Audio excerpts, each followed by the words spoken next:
Jangan lupa untuk like dan memberikan gift juga support author dengan memberikan vote. Makasih juga buat yang sudah like dan vote.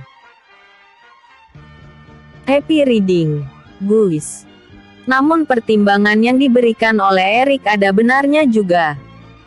Berada di dalam dua pilihan yang sama-sama berat membuat Valen merasa sedikit frustasi.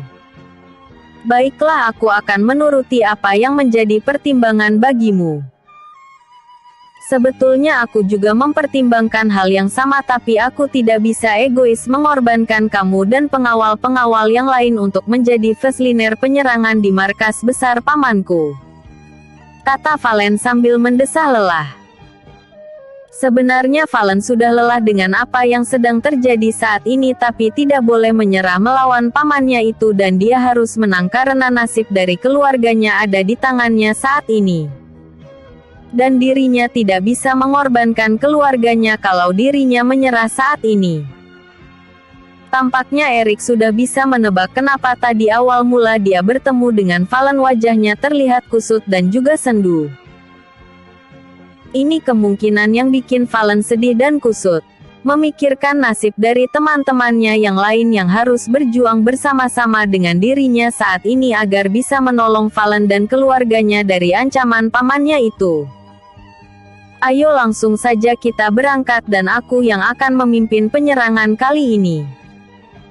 Semuanya tetap sama, cuman yang menjadi pemimpin dan yang akan masuk pertama kali adalah aku, kata Erik sambil mendorong Valen masuk ke dalam mobilnya masing-masing. Valen langsung menganggukkan kepalanya dan kemudian dia langsung menaiki mobil milik Tuan Wong yang memang disediakan untuknya. Mobil ini memiliki spek yang sangat canggih. Selain anti peluru juga anti bom, benar-benar tidak bisa terbakar dengan api. Makanya Tuan Wong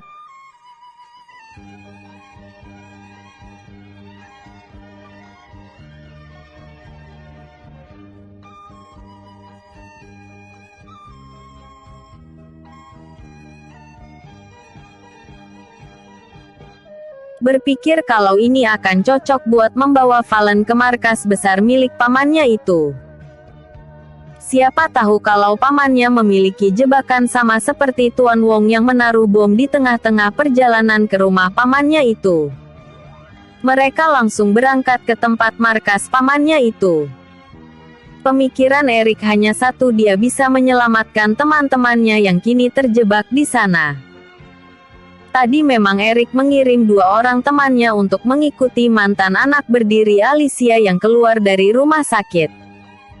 Saat ini Ri bertanggung jawab atas 2 temannya yang masuk ke dalam jebakan Paman Bill. Sedangkan keinginan Valen hanya satu, yaitu dia bisa mengakhiri semua drama yang dilakukan oleh pamannya dan kalau bisa menyudahi segalanya dengan membunuh pamannya itu.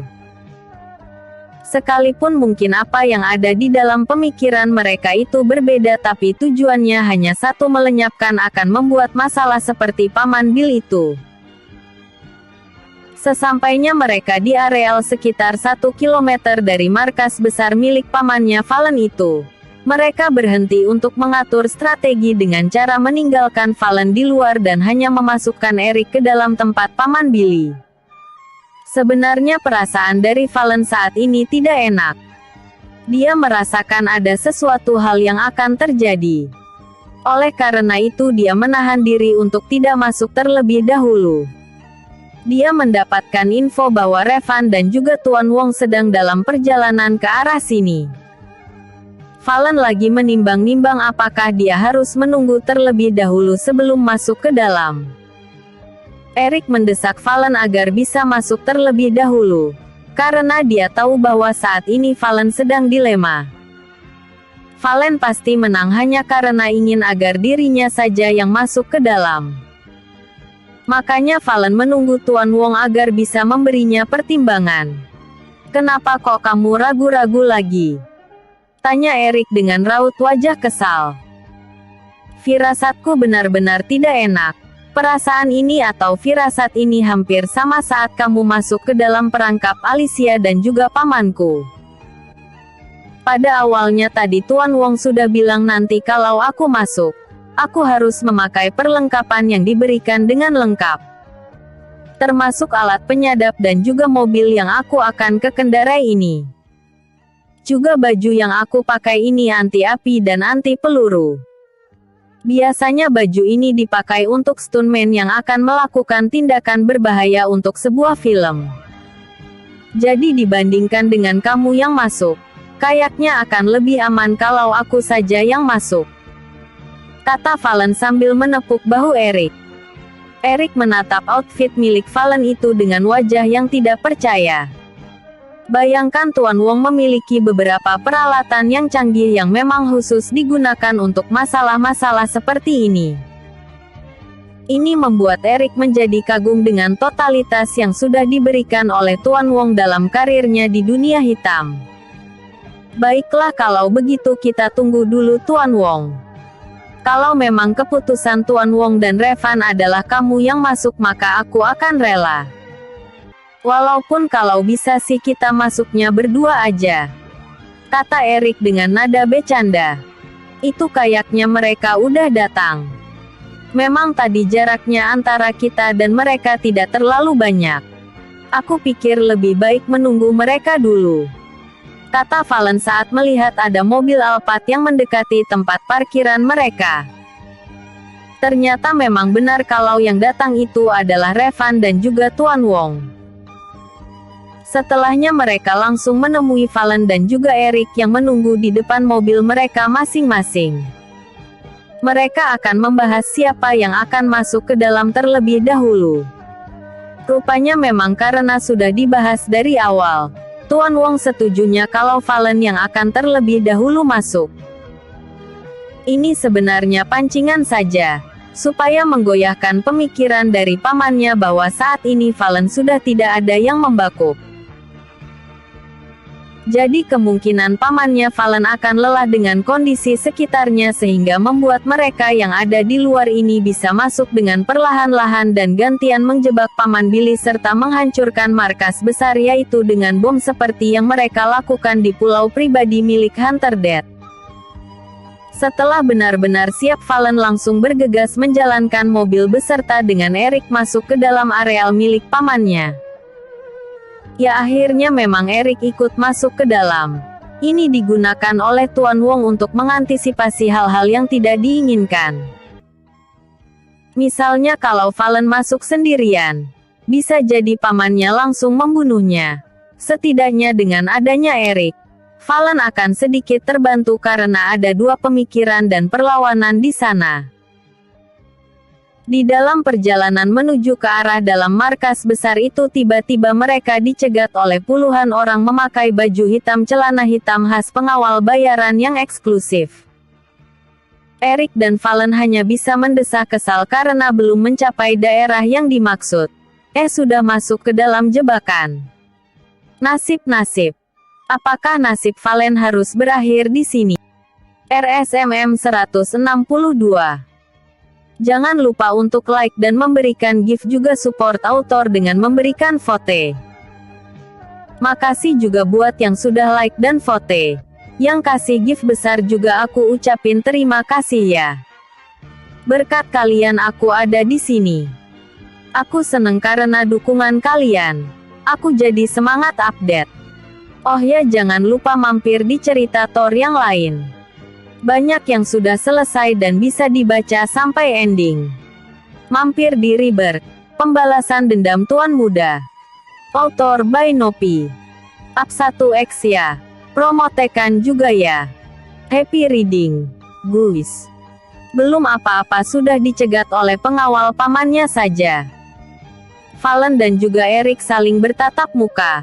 Mereka langsung mengirimkan sinyal bahaya kepada Revan dan juga Tuan Wong. Mereka memikirkan langkah selanjutnya karena para pengawal itu sudah mendekati mereka dan mengetuk jendela mobil di mana mereka ada. Percuma saja tadi dia memakai mobil yang super canggih kalau tahu-taunya dihadang seperti ini. Mending tadi naik mobil biasa saja, pikir Valen sambil tetap terdiam. Wajah Valen dan Erik terpasang datar dan dingin. Maaf. Tuan Billy menyambut kedatangan kalian di rumah besar milik Tuan Billy. Tenang saja, kalian tidak usah takut. Karena Tuan Billy sudah mempersiapkan perjamuan makan yang eksklusif untuk menyambut kedatangan kalian. Kata pegawai yang berbaju serba hitam dan bercelana hitam dengan nada hormat dan sopan. Valen dan Eric tidak menjawab apa-apa. Mereka hanya menganggukkan kepalanya dengan tatapan wajah yang tetap datar dan dingin. Mereka tahu pamannya sudah menyiapkan jebakan yang lebih besar daripada semuanya itu. Mungkin pamannya menyiapkan makanan yang sudah dibumbui racun sehingga ketika Valen memakannya dia akan langsung mati di tempat. Memikirkan hal itu, dia langsung berpikir bahwa dia tidak akan makan makanan yang disuguhkan oleh pamannya itu. Mereka digiring untuk masuk ke dalam sebuah jalan yang tidak seperti yang mereka bayangkan semula. Valen berbisik lirih kepada Eric. Mungkin mereka ini dibawa melingkari jebakan bom yang kemungkinan besar ditanam oleh pamannya Valen itu. Lokasi tempat mereka berputar itu pun dapat diakses oleh Tuan Wong dan Revan. Sehingga secara tidak langsung para pengawal milik pamannya itu memberikan jalan yang aman tanpa mereka melewati alur areal bom yang ditanam oleh pamannya Valen. Alat penyadap yang ditaruh oleh Tuan Wong itu benar-benar tidak dapat ditangkap oleh pengawal paman Billy. Salah satu alat penyadap disembunyikan Tuan Wong di kontak lens yang dipakai oleh Eric dan juga Valen. Jadi apa saja yang dilihat oleh Valen dan juga Eric, bisa diakses bebas oleh Tuan Wong dan juga Revan. Bahkan saat ini mereka pun mengikuti secara perlahan tanpa diketahui oleh anak buah Tuan Billy karena mereka mengambil jalur yang sangat jauh dengan Valen dan Eric lalu berhenti sekitar 100 meter dari tempat Valen dan juga Eric dihadang tadi. Dari situ mereka meminta nasihat dengan kepala pengembangan teknologi yang dimiliki oleh Tuan Wong. Mereka akan mengirim sinyal dari satelit yang mereka miliki untuk meneliti apakah ada hidden camera di seputaran jalan tersebut. Ternyata benar mereka memiliki beberapa spot hidden camera yang udah langsung bisa dimatikan lewat satelit yang dimiliki oleh Tuan Wong itu. Setelah kepala pengembangan teknologi milik Tuan Wong sudah membereskan setiap hidden camera yang ada di seputaran markas besar milik Paman Billy, lalu Tuan Wong dan Revan beserta pengawal yang lainnya langsung bergegas menyusul Valen dan Eric mengikuti peta yang ditinggalkan oleh mereka. Akan tetapi karena sinyal yang diberikan oleh kepala pengembangan teknologi milik Tuan Wong itu kodenya hati-hati. Jadi mereka hanya membawa satu mobil saja untuk mengikuti mobil milik Valen dan Eric sedangkan dua mobil yang lainnya sebagai backup dari Revan dan juga Tuan Wong. Selama perjalanan masuk ke dalam markas besar milik Paman Valen itu, Eric dan Revan terus-menerus meminta sinyal dari kepala pengembangan teknologi milik Tuan Wong. Tujuannya hanya satu, agar mereka mendapatkan kepastian apa yang ada di depan mereka. Tidak seperti tadi Valen dan Eric langsung ketangkap di awal mula. Sambil mendengarkan sinyal dari kepala perkembangan teknologinya, Tuan Wong juga memantau kondisi dari Eric dan juga Valen melalui kontak lens yang dipakai oleh mereka. Sejauh ini baik-baik saja karena pamannya Valen masih belum kelihatan di sana. Mereka berdua hanya duduk dan diam di dekat makanan yang sudah disusun oleh koki dan juga pelayan milik Tuan Billy. Keponakan kesayangan aku, bagaimana rasanya masih hidup setelah berkali-kali mau dibunuh? Kata pamannya dengan nada sarkas, sambil tertawa terbahak namun sama sekali tidak menyentuh ke matanya. Karena mata pamannya Valen itu benar-benar menyiratkan dingin dan datar. Terima kasih atas perhatiannya. Tapi lebih baik paman memperhatikan diri sendiri saja. Dan kalau paman cuman butuh uang, tidak perlu segan untuk meminta. Tidak perlu sampai ada adegan dan drama pembunuhan serta modus-modus yang lainnya. Karena harta itu bisa dicari, namun kenyamanan sebuah keluarga itu tidak akan pernah bisa dimiliki tanpa adanya ketenangan hati. Sindir Valen dan nada lembut namun menusuk di telinga Billy. Darah Bill otomatis menggelegak naik mendengar perkataan keponakannya yang menyindir dirinya dengan nada lembut namun menusuk. Kamu anak kecil tahu apa? Kamu tidak pernah ada di posisi di mana aku berada. Kamu tidak pernah ada di posisi di mana kamu selalu disudutkan. Kamu juga tidak pernah ada di mana kamu selalu menjadi kambing hitam dari segala masalah yang terjadi di dalam keluarga. Aku melakukan ini bukan hanya karena harta. Aku bisa mencarinya dengan tenaga dan kekuatanku sendiri. Aku melakukannya karena aku membenci mereka. Dan kenapa aku mau membunuh ibumu? Karena ibumu melahirkan keturunan setan terkutuk. Keluarga apa yang bisa menjadi andalan? Kalau aku tidak bekerja dengan kekuatanku sendiri, mana mungkin aku mendapatkan kekayaan semegah ini? Teriaknya dengan nada yang kasar dan menggelegar. Sampai seluruh pengawalnya merasa sedikit ketakutan ketika mendengar apa yang diungkapkan oleh Bill. Berbeda dengan Valen yang merasa kesal dan marah dengan apa yang dikatakan oleh pamannya itu. Menurutnya bahwa pamannya itu sangat egois. Bagaimana tidak bisa dibilang egois? Karena saat ini pamannya hanya memikirkan dirinya sendiri. Dia tidak pernah memikirkan kondisi orang lain, terutama keluarganya yang lain. Dia tidak pernah tahu bahwa kakaknya, yaitu ayah kandung dari Valen itu, sangat menyayangi adiknya itu. Bahkan dia mau menukar warisannya itu untuk diberikan kepada adiknya. Tapi kenyataan itu memang tidak pernah diketahui oleh pamannya Valen.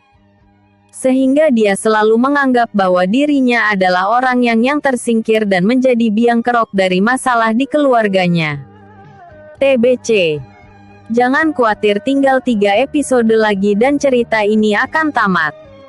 Tapi jangan buru-buru di unfavorite. Karena ceritanya akan berlanjut di season 2 tentang anak-anak dari Valendra dan juga Anindya. Tapi memang ceritanya akan dilanjutkan setelah menyelesaikan Rebirth, pembalasan dendam Tuan Muda. Author by Nopi. Bakal crazy up mulai besok. Thank you readers.